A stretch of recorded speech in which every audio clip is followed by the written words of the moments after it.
नमस्कार आप सभी को, स्वागत है आपका हमारे इस प्लेटफ़ॉर्म पर। आज के इस वीडियो में हम कंप्यूटर में एक टॉपिक पढ़ेंगे सॉफ्टवेयर। ये इसका पार्ट 1 है। इससे पहले मैं आपको बता दूँ अगर आपको हमारी टेस्ट सीरीज़ जॉइन करनी है, जो कि वीपीओ यानी ग्राम पंचायत अधिकारी के लिए चलाई जा रही है, वो हमारे ऐप पर चल रही है। इसको आप कमेंट बॉक्स से ऐप की लिंक मिल जाएगी, उसको डाउनलोड कर सकते हो या फिर आप वीडियो के डिस्क्रिप्शन बॉक्स में जाके इसको डाउनलोड कर सकते हो, ठीक है? इसमें हर संडे को पीडीएफ के फॉर्म में आपको टेस्ट सीरीज़ दी जाती है और इसी का फिर डिस्कशन होता है। ये जो 100 क्वेश्चंस होते हैं बहुत डिटेल से, इनको आप ज़रूर जॉइन करिए, ठीक है? अब देखो क्वेश्चन नंबर पहला, यूपीपीसीएल आरओ 2022 में पूछा गया है, कह रहा है कि कौन-सा है जो लिनक्स सेल का उदाहरण है? बेबी नहीं है, जीबीयू नहीं है, जीबीटी भी नहीं है, इसका उदाहरण होता है कॉर्न। अब ये कॉर्न क्या है? देखो, लिनक्स दरअसल ये लिनक्स कई सेल के साथ आता है, ये कई शेल के साथ आता है और इन्हीं सेल में एक होती है कॉर्न सेल, कॉर्न शेल। इस कॉर्न शेल में आप 3-4 बातें याद रखोगे। सबसे पहले, यह एक यूनिक्स शेल है। दूसरी बात, इसे किससे डिनोट किया जाता है, ये भी आपके एग्ज़ाम में पूछ चुका है। कॉर्न शेल को केएसएच के रूप में प्रदर्शित किया जाता है, ठीक है? केएसएच के रूप में प्रदर्शित किया जाता है और अगर आपसे पूछे कि ये जो कॉर्न शेल है, ये किन शेलों से तेज़ होती है, तो आप बताओगे सी शेल और बर्न शेल। बर्न शेल से तेज़ होती है, से तेज होती है, ठीक है? और एक बात और याद रखो, अगर पूछा जाए ये जो कॉर्न सेल है, इसकी डिज़ाइन और इसको विकसित करने का श्रेय किसके पास जाता है? तो आप बताओगे डेविड कॉर्न।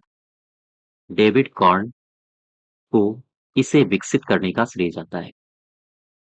विकसित और डिज़ाइन करने का श्रेय जाता है, ठीक है? वापस आओ अपने क्वेश्चन में, इसका सही उत्तर हो जाएगा कॉर्न सेल। नेक्स्ट देखो दूसरा, उबंटू, मिंट, फोडेरा, इनमें से ये किसके संस्करण हैं? तो आप क्या बताओगे? उबंटू, मिंट, फोडेरा, ये हैं लिनक्स के उदाहरण। अब क्वेश्चन ये आता है कि ये लिनक्स क्या है? देखो, लिनक्स ये क्या होता है? दरअसल ये एक open source open source operating system है, ठीक है? यह एक ओपन सोर्स ऑपरेटिंग सिस्टम है। एक बात और समझो, ये लिनक्स कैसा है? लिनक्स में दरअसल इसमें मल्टी यूजर्स काम कर सकते हैं, मल्टीटास्किंग है। यह एक मल्टी यूजर है, यह एक मल्टीटास्किंग है, ठीक है? और यह एक मल्टी प्रोसेसिंग सॉफ्टवेयर है। सॉफ्टवेयर है। ध्यान रखिएगा सारी बातें। लिनक्स क्या है? एक ओपन सोर्स ऑपरेटिंग सिस्टम है। यह एक मल्टी यूजर है, मल्टी यूजर सॉफ्टवेयर है, मल्टीटास्किंग सॉफ्टवेयर है या हम कहें मल्टी प्रोसेसिंग एक सॉफ्टवेयर है। अगर आपसे पूछा जाए लिनक्स का विकास किसने किया है? लिनक्स ऑपरेटिंग सिस्टम का ओएस का मतलब है ऑपरेटिंग सिस्टम। इसका विकास किसने किया है? तो आप बताओगे 1991 1992 में इसका विकास किया गया था लिनस टोरवाल्ड के द्वारा। लिनस टोरवाल्ड ने इसका विकास किया था। अच्छा, अब लिनक्स के बारे में 2-4 बातें और समझो, जो आपसे पूछी जा सकती हैं। ये चीज़ें आपको एज़ इट इज़ याद करनी पड़ेंगी। अगर आपसे पूछा जाए, ये भी क्वेश्चन पूछा जा चुका है आपके प्रीवियस ईयर्स में, इसका लोगो क्या है? तो आप बताओगे टक्स नामक पेंगुइन। टक्स नामक पेंगुइन इसका लोगो है और यह 32 बिट ऑपरेटिंग सिस्टम है। ऑपरेटिंग सिस्टम है, ठीक है? और साथ ही साथ उबंटू, मिंट, फोडेरा, ये सारे के सारे लिनक्स के संस्करण हैं। लिनक्स के ही संस्करण हैं। ये सारी बातें आप लिनक्स से याद रखो। वापस आओ ज़रा, उबंटू, मिंट, फोडेरा ये किसके संस्करण हैं? ये संस्करण है लिनक्स के। एनटीपीसी हाल ही में 2021 में पूछा गया था। तीसरे में आओ, यूपीपीसीएल टीजी टेक्निकल ग्रेड में पूछा गया है 2021 में। कह रहा है कि निम्नलिखित में से कौन-सी लाइनक्स सिस्टम की विशेषता है? बताइए भाई। रियल टाइम सिंगल यूज़र नहीं है, मैंने अभी क्या बोला? मल्टी यूज़र है, मल्टीटास्किंग है, मल्टी प्रोसेसिंग है। अब इसमें ऑप्शन देख लो आप, यही सही हो जाएगा, है ना? रियल टाइम नहीं है, मल्टीटास्किंग सिंगल यूज़र नहीं, मल्टी यूज़र है। तो मल्टी यूज़र, मल्टीटास्किंग दूसरा वाला सही हो गया आपका। और ये क्वेश्चन आपसे पूछा भी जा चुका है। नेक्स्ट देखो, यूपीपीसीएल 2021 में पूछा गया है, लिनक्स में प्रत्येक फाइल या निर्देशिका को विशिष्ट रूप से एक पहचानकर्ता द्वारा पहचाना जाता है, जिसे क्या कहा जाता है? जिसे कहा जाता है आइनोड। याद रखिएगा ये कथन। लिनक्स में प्रत्येक फाइल या निर्देशिका को विशिष्ट रूप से एक पहचानकर्ता द्वारा पहचाना जाता है, जिसे आइनोड कहा जाता है। ठीक है? अगला देखो, जावा में एक एप्लीकेशन होती है, जिसका उपयोग क्लाइंट साइड पर छोटे एप्लीकेशन को भेजने और उन्हें चलाने अर्थात रन करने के लिए किया जाता है। क्या मतलब है इसका? यूपीएएसआई 2021 में पूछा गया है। सबसे पहले तो आप मुझे ये बताओ, ये जो सॉकेट है, एप्लेट्स है, थ्रेड्स है और स्ट्रीम्स है, ये हैं क्या? अब जैसे मैंने उठाया जावा एप्लेट्स, देखो जावा एप्लेट्स, ठीक है? ये क्या है? दरअसल ये जो एप्लेट है, एप्लेट, ये क्या है? ये एप्लेट एक जावा प्रोग्राम है, जावा प्रोग्राम है, ठीक है? होता क्या है इसमें? दरअसल इसे गतिशील गतिशील सामग्री उत्पन्न करने के लिए प्रयोग किया जाता है। गतिशील सामग्री उत्पन्न करने के लिए वेब पेज में एम्बेडेड किया जाता है, एम्बेडेड किया जाता है। ध्यान रखिएगा, अगर आपसे पूछा जाए ये एप्लेट क्या होता है, तो एक जावा प्रोग्राम है, ठीक है? इसे वेब पेज में एम्बेडेड किया जाता है काहे? क्या करने के लिए? ताकि गतिशील सामग्री उत्पन्न हो सके। और इसके साथ-साथ ये जो जावा एप्लेट होता है, ये वेब ब्राउज़र में चलता है। वेब ब्राउज़र में या वेब ब्राउज़र के अंदर ये चलता है, ठीक है? किस सिद्धांत पर कार्य करता है? तो आप बताओ कि क्लाइंट साइड पर काम करता है, कार्य करता है, ठीक है? यानी कि अगर हम इसको 2 भागों में हम इसको 2 पार्ट में अगर आपसे कहें कि एप्लेट मुझे बताओ, सिंपल सी भाषा में एप्लेट है क्या? तो आप क्या बताओगे? दरअसल एप्लेट यह वेबसाइट, ध्यान दीजिएगा, वेबसाइट को अति गतिशील अति गतिशील, मनोरंजक बनाने के लिए प्रयोग होता है या बनाने के लिए इसका प्रयोग किया जाता है, ठीक है? तो अगर आपसे पूछा जाए कि एप्लेट का इस्तेमाल कहाँ पर किया जाता है, तो वेबसाइटों के में मनोरंजक उनको बनाने के लिए और उनको गतिशील बनाने के लिए किया जाता है। और अगर हम आपसे पूछें कि ये कहाँ एम्बेडेड किया जाता है, तो आप क्या बताओगे? एप्लेट अभी मैं पीछे बता चुका हूँ। फिर से देखो एप्लेट कहाँ तक एम्बेडेड किया जाता है, तो एप्लेट को ऑब्जेक्ट टैग का उपयोग करके एचटीएमएल पेज में एम्बेडेड किया जाता है, पेज में एम्बेडेड किया जाता है। यहाँ तक बात समझ गए? वापस आओ अपने क्वेश्चन में। अब देखो, यहाँ पर आप क्या ऑप्शन रखोगे? देखो, जैसे ही आप यहाँ पर एप्लेट रखोगे, एप्लेट, एप्लेट क्या है? एप्लेट जावा में एक एप्लीकेशन होती है जिसका उपयोग क्या करते हैं? क्लाइंट साइट पर छोटे एप्लीकेशंस को भेजने के लिए, उन्हें चलाने के लिए इसका इस्तेमाल किया जाता है। बात समझ पाए? जावा एप्लेट, अर्थात ये एप्लेट एक जावा प्रोग्राम है, ठीक है? नेक्स्ट देखो, 6 नंबर, कंप्यूटर के संदर्भ में सॉफ्टवेयर का अर्थ क्या है? ये पूछा है आपसे। सिंपल सा क्वेश्चन है, एसएससी 2013 में पूछा गया था, कंप्यूटर के संदर्भ में सॉफ्टवेयर क्या है? फ्लॉपी डिस्क नहीं है, कंप्यूटर प्रोग्राम है, ठीक है? बी पार्ट सही हो जाएगा। नेक्स्ट देखो, आरआरबी एनटीपीसी 2021 में निम्नलिखित में से कौन-सा है जो कंप्यूटर का सॉफ्टवेयर घटक है? क्या बता सकते हो? कौन-सा है जो कंप्यूटर का सॉफ्टवेयर घटक है? सीएमओएस, सीपीयू, प्रोग्राम या फिर मेमोरी? कौन-सा है जो कंप्यूटर का सॉफ्टवेयर घटक है? सीपीयू है या फिर प्रोग्राम है? ये जो प्रोग्राम है, ये है प्रोग्राम कंप्यूटर का सॉफ्टवेयर घटक होता है। प्रोग्राम कंप्यूटर का सॉफ्टवेयर घटक होता है, ठीक है? अब देखो इसमें मैं आपको 2-3 बातें बता दूँ सॉफ्टवेयर में या प्रोग्राम में। देखो, ये जो सॉफ्टवेयर होता है, सॉफ्टवेयर को प्रोग्राम या हम ये कहें सॉफ्टवेयर होता क्या है? सॉफ्टवेयर प्रोग्राम या फिर नियम व क्रियाओं का समूह होता है, क्रियाओं का समूह होता है, ठीक है? अच्छा, ये सॉफ्टवेयर क्या कार्य करता है? तो यह कंप्यूटर के कार्यों को नियंत्रित करता है। कार्यों को नियंत्रित करता है। ये दोनों बातें आप याद रखो। वापस आओ अपने क्वेश्चन में, 7वें का सही हो जाएगा ये सी पार्ट। नेक्स्ट देखो, आरआरबी एनटीपीसी 2017 में पूछा गया है, सिस्टम और एप्लीकेशन सॉफ्टवेयर के संदर्भ में निम्नलिखित में से कौन सा विकल्प कथनों की सच्चाई का बेहतर वर्णन करता है? देखो, सिस्टम सॉफ्टवेयर एक विशेष प्रयोजनार्थ सॉफ्टवेयर है। एप्लीकेशन सॉफ्टवेयर एक सामान्य प्रयोजनार्थ सॉफ्टवेयर है। क्या ये सही है दोनों? नहीं, ये दोनों कथन गलत हैं। अब देखो इसमें होता क्या है, सिस्टम सॉफ्टवेयर किसे कहते हैं, एप्लीकेशन सॉफ्टवेयर किसे कहते हैं? आओ देखो। जैसे ही मैंने कहा सिस्टम सॉफ्टवेयर, ठीक है? सिस्टम सॉफ्टवेयर किसे कहा जाता है? तो आप क्या कहोगे? यह ऐसा सॉफ्टवेयर है जो अन्य सॉफ्टवेयर के लिए मंच प्रदान करता है, या हम कहें अन्य सॉफ्टवेयर के लिए प्लेटफ़ॉर्म प्रदान करता है, प्लेटफ़ॉर्म प्रदान करता है। अब क्वेश्चन ये आता है कि ये जो अन्य सॉफ्टवेयर हैं, कैसे सॉफ्टवेयर हैं या कौन सॉफ्टवेयर हैं? जैसे एप्लीकेशन सॉफ्टवेयर, ठीक है? जैसे यूटिलिटी सॉफ्टवेयर यूटिलिटी सॉफ्टवेयर। अब ज़रा देखो, क्वेश्चन में आपसे क्या कह रहा था कि जो सिस्टम सॉफ्टवेयर है वो एक विशेष प्रयोजनार्थ सॉफ्टवेयर है। नहीं, गलत हो जाएगा।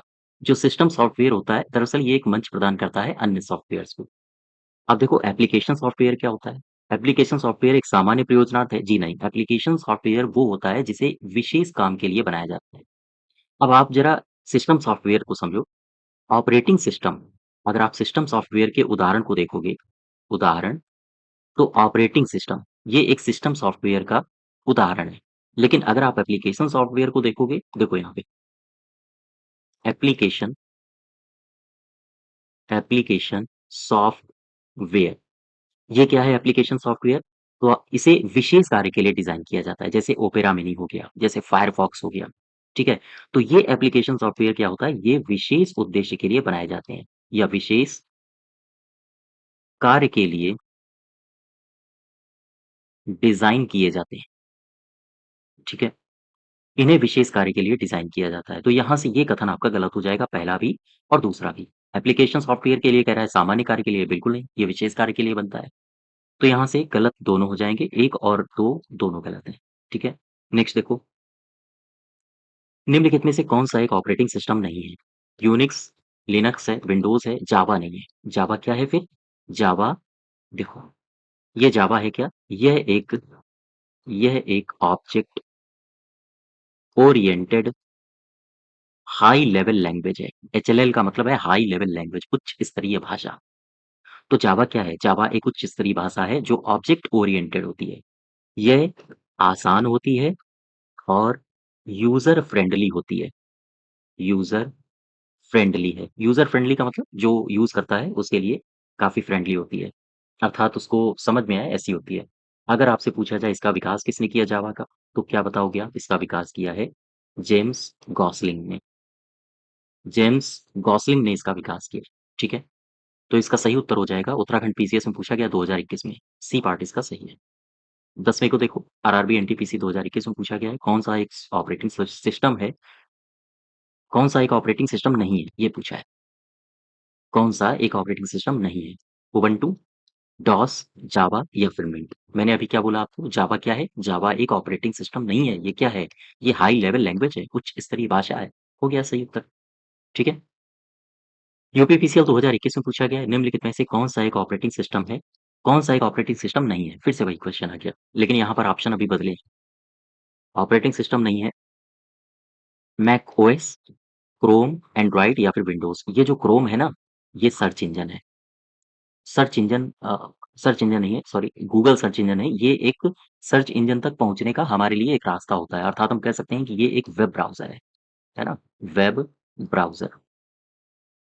तो वेब ब्राउज़र क्या होता है? दरअसल जैसे मान लीजिए ये आप हो और ये इंटरनेट पर चीज़ें हैं।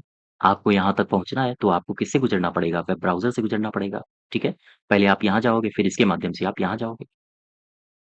तो क्रोम क्या है? क्रोम एक वेब ब्राउज़र है। कह रहा है कि ऑपरेटिंग सिस्टम कौन-सा नहीं है, तो यही सही हो जाएगा। और इसे विकसित किसने किया है? गूगल ने, ठीक है? नेक्स्ट देखो, यूपीपीसीएल में पूछा गया है 2018 में ऑपरेटिंग सिस्टम का एक एक प्रकार का है क्या?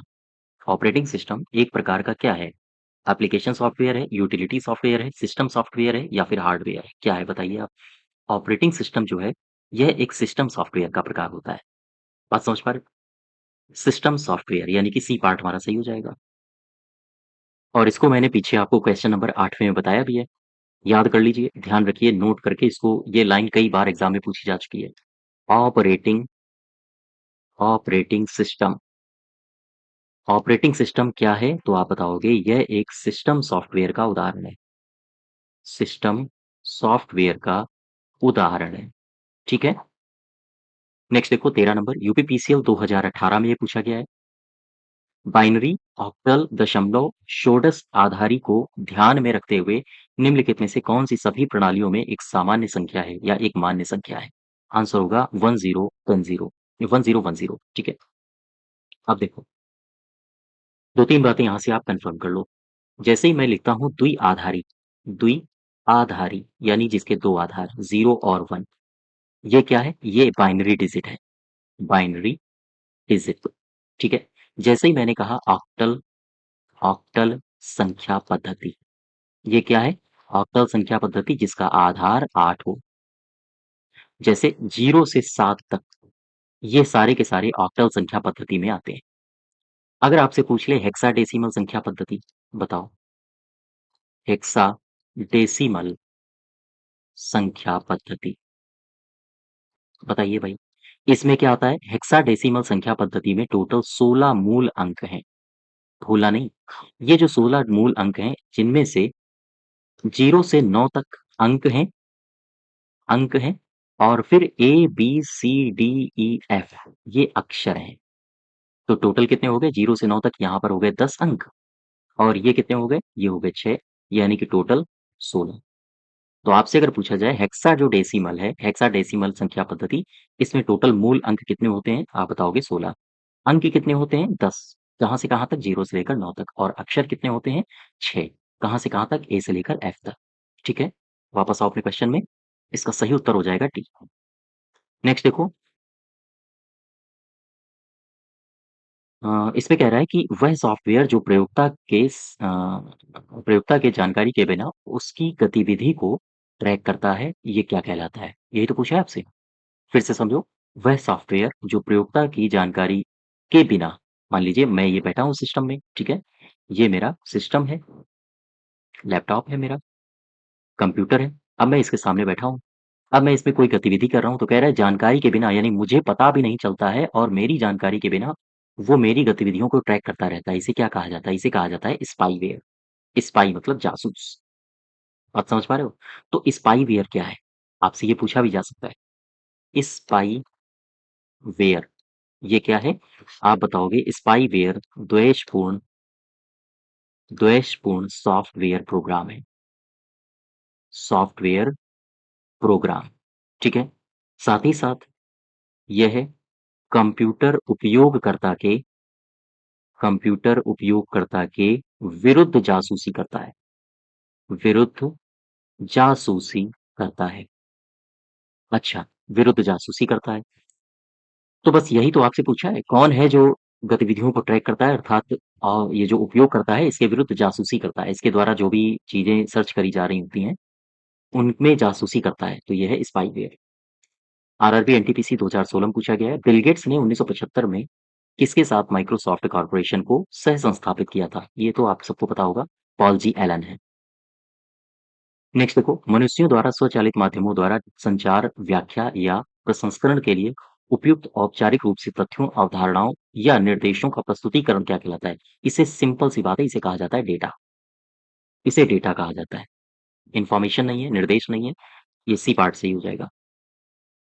नेक्स्ट देखो, निम्नलिखित में से कौन सा ऑपरेटिंग सिस्टम का मूल कार्य है? क्या कह रहा है?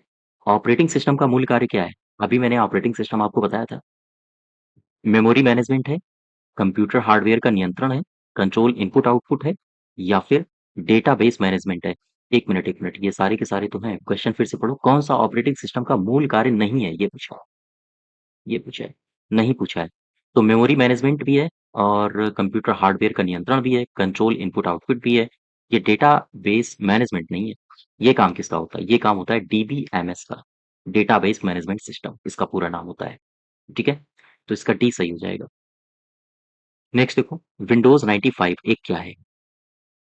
जीयूआई है, ग्राफिकल यूजर इंटरफेस है, प्रचालन प्रणाली है। प्रचालन प्रणाली का मतलब होता है ऑपरेटिंग सिस्टम, ठीक है? खेल है या फिर कंप्यूटर है। ये एक प्रचालन प्रणाली है। विंडोज़ ऑपरेटिंग सिस्टम पूरा नाम भी आपने पढ़ा होगा, विंडोज़ ऑपरेटिंग सिस्टम, ठीक है?